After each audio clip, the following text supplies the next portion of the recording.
આપણે જેને 30 વર્ષ સુધી મેં આપેલો છે ભાજપને અનેક વખત નોકરીમાં હતો ત્યારે બેલેટથી મતદાન બીજેપી માટે કરેલું, પણ દોસ્તો આટલા વર્ષ સુધી મત આપ્યા પછી આપણા પ્રશ્નોનું કદાચ સોલ્યુશન ન થાય તો હજુ જનતાને વાંધો નથી, પણ સાંભળે તો ખરો કોક.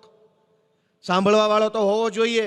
તમે ગ્રામ પંચાયતથી ચાલુ કરો, ગ્રામ પંચાયતમાં કોઈ સાંભળવા વાળું નથી, તાલુકા પંચાયતમાં નથી, મામલતદાર ઓફિસમાં નથી, પ્રાંત ઓફિસમાં, કલેક્ટર ઓફિસમાં, નગરપાલિકાઓમાં આમ જનતા જ્યારે પોતાની વાત લઈને જાય તો કોઈ સાંભળવા વાળું નથી. કોઈ એને કંઈ એની પીડા સમજવાની તૈયારી નથી કોઈની. ધક્કા ખવડાવો, આજ આવજો, કાલ આવજો, સાહેબ રજા ઉપર છે, સાહેબ મીટિંગમાં છે, આમ છે, તેમ છે.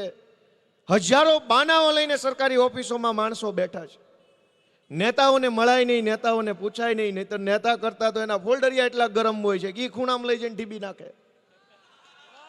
દોસ્તો, કોઈ પણ પ્રશ્ન હોય, માણસને પીડા હોય તો કહેવાની કોને? ક્યાં જઈને કહેવાની? કોણ સાંભળશે? પોલીસ સ્ટેશનોમાં તો ફરિયાદ લખાવા જવાનું બાપા નામે ન લેવાય. બેગ ઢીકા કોકે માર્યા હોય ને તો એને સમાધાન કરી લેવાય, પણ પોલીસ સ્ટેશન ન જવાય એવો માહોલ આખા ગુજરાતમાં છે. કોક આપણું લઈને વયું ગયું હોય. ગઈકાલે હું ટેક્સટાઇલ માર્કેટ સુરતમાં ગયો હતો, ટેક્સટાઇલના વેપારીઓને મળ્યો હું. ટેક્સટાઇલ એક આખા ભારતનો અને વિશ્વનો મોટામાં મોટો ધંધો છે.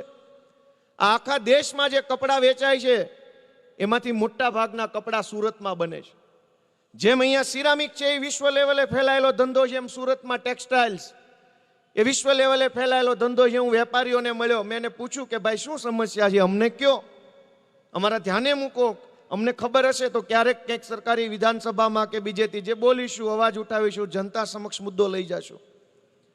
અનેક વેપારીઓએ એવું કીધું કે જ્યારે કોક અમારી સાથે ફ્રોડ કરી જાય, માલ લઈ જાય, પેમેન્ટ ન આપે, ખોટા ચેક પકડાવી જાય, વાયદા મારીને છેતરપિંડી કરે, પોલીસ સ્ટેશને લખાવા જાય તો અમારી કોઈ ફરિયાદ લેવાના બદલે ઉલટાના અમારી પાસેથી તે બધું તોડ કરવાની કોશિશ થતી હોય. એટલે અમે તો 2 લાખનો માલ ગયો હોય તો જાતો કરી દેવી, કમાવામાં ધ્યાન આપો, આમાં ધ્યાન આપશું તો 2 ની વાહે 4નો ખર્ચો થશે.